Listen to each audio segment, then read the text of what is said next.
Olá, economistas, professores, estudantes, bacharéis em economia, todos aqueles que nos assistem na TV Economista. No programa de hoje nós vamos tratar do trabalho do economista junto a duas realidades e a dois tipos de atividade que são próprias também do economista, mas que exigem dele não apenas um esmero no conteúdo daquilo que ele estudou, como também algum aperfeiçoamento. Eu falo de duas realidades que nós temos muito presentes hoje no Brasil, que é a reestruturação de empresas e a recuperação de empresas. São realidades diferentes, mas muito interligadas. Eu explico. Minha experiência nesta área envolve mais de 40 anos trabalhando em reestruturação de empresas, ou com foco parcial ou total da minha atividade profissional em cima disso. O que eu posso garantir é que praticamente, diria 100% das empresas precisam reestruturar-se constantemente. Na verdade, a reestruturação é uma atividade permanente das empresas. Por quê? Porque há mudanças internas na empresa e há mudanças externas que indicam que ela sempre deve avaliar a sua posição, os seus procedimentos, os seus focos. Muitas vezes, e não é novidade para ninguém, empresas acabaram por falir, por desaparecer, por conta de falta de sensibilidade com o mercado.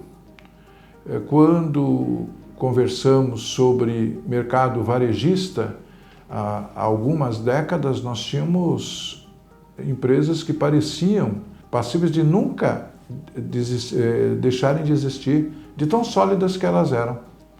Entretanto, o mercado todo mudou e elas continuaram do mesmo jeito, com a mesma gestão, com o mesmo foco. E isto fez com que elas desaparecessem. No âmbito industrial, talvez até mais ainda. Empresas que insistiram em determinadas linhas de produto que não vendiam mais, que eram superadas pela tecnologia. Um exemplo, álbuns de fotografia, filmes fotográficos. Isso foi desaparecendo com o avançar da tecnologia. Mas empresas continuavam insistindo nesse tipo de atividade. E o que deve fazer uma empresa assim? Ela deve estudar o mercado, estudar os seus procedimentos internos e aprimorar esses procedimentos internos e entrar de cabeça, talvez num novo ramo, ou talvez num ramo em que ela não explore muito. Mas tem outras situações, né?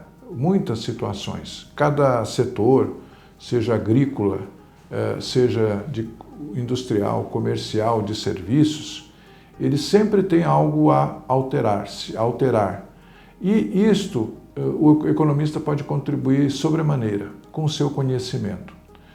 A frase de um saudoso economista, Canitar Aimoré, era que o economista ele consegue enxergar a floresta e, conseguindo enxergar a floresta, ele também enxerga muito bem a árvore.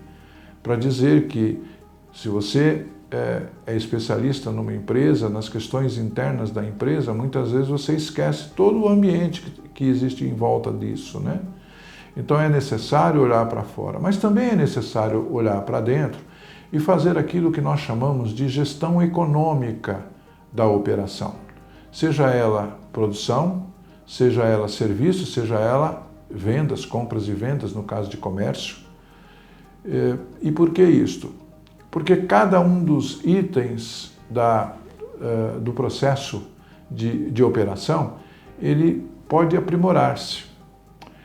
O melhor livro que eu conheço de gestão de produção, administração de produção, é de um economista, em que ele tomaram algumas empresas industriais como parâmetros e depois fez assim a sua reflexão e fez os seus recomendações sobre como administrar melhor a produção numa indústria.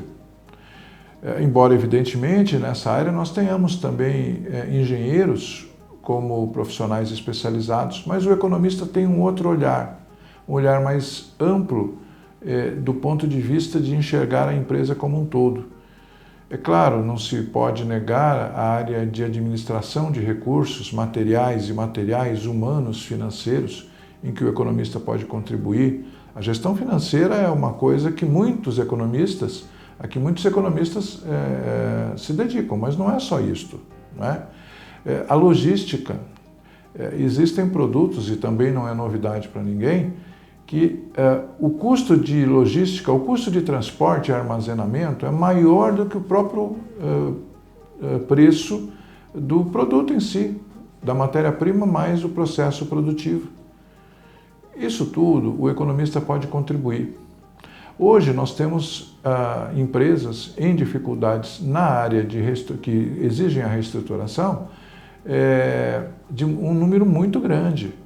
Porque nós estamos passando por uma crise econômica que vem lá desde 2015, portanto já temos 7 anos nessa crise e que não melhora a economia, a não ser um ou outro setor, e hoje com um processo inflacionário galopante.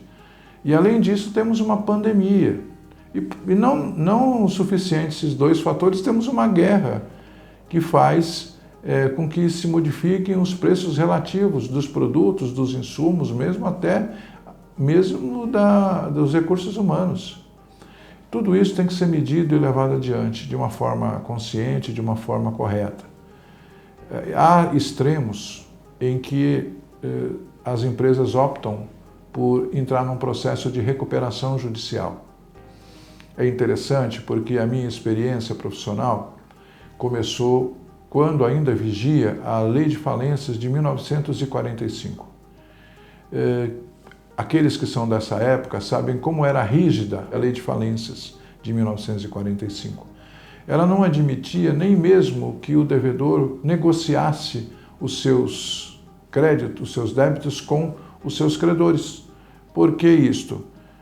Porque se fizesse essa negociação, era considerado ato de falência. Entretanto, em 2005, pela Lei 11.101, foi estabelecida a norma de que poderia haver a negociação, poderia haver uma assembleia de credores, aprovação de um plano de recuperação, propostas dos devedores, ponderações dos credores. E dentro dessa figuração da recuperação, foram criadas algumas posições, algumas funções. Uma delas, de administrador judicial, que é aquela pessoa que é a ligação entre o juiz e os credores e a empresa. Ele faz, às vezes, do que seria o juiz ali, não para julgar, mas para garantir que os atos sejam de forma legal e também sejam aplicadas as normas emanadas do juízo. Essa é uma posição que, segundo a própria lei, poderia ser exercida por economistas, desde que preparados para isto. Não é muito comum no mercado hoje de recuperação que existam administradores judiciais economistas, mas é uma possibilidade da lei, é só uma questão das pessoas se prepararem para tanto.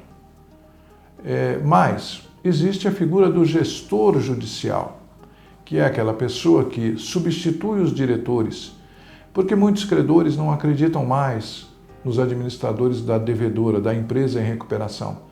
Então é necessário que haja uma solução, e a solução será a de substituir os administradores que, de alguma maneira, não fizeram todas as providências, não tomaram todas as providências para que a sua empresa continuasse bem, e de modo que ela chegou a uma situação de dificuldade muito grande, e substituir por um gestor. Esse gestor, ele também tem que ter uma visão muito ampla. Então aí exige-se não apenas o conhecimento econômico garantido nas faculdades de economia, mas também uma visão de gestão, uma capacidade de gestão. Existem também outras figuras, como aquele que elabora o plano de recuperação. Economista pode ser, aliás, para dizer a verdade, é o mais apropriado que seja um economista, porque ele vai entender as tendências de mercado e as possibilidades que a empresa tem de futuro. E assim propor aos credores algo que seja factível, que seja possível ser executado.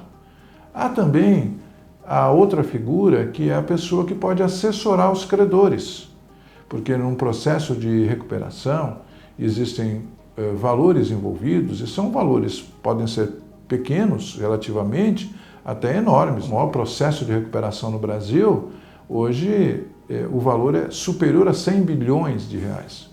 Então, evidentemente que haveria aí o interesse dos credores de ter uma assessoria forte na área econômico-financeira para garantir o cumprimento dessas ações que são implementadas através do plano de recuperação.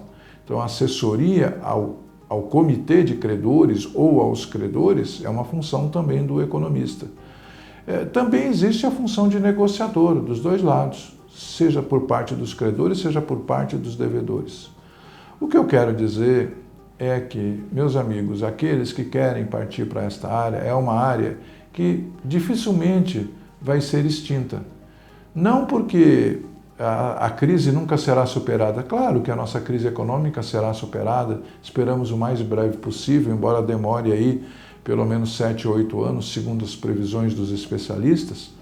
Mas, mesmo que não haja crise, as empresas sempre precisam se recompor, precisam renovar-se.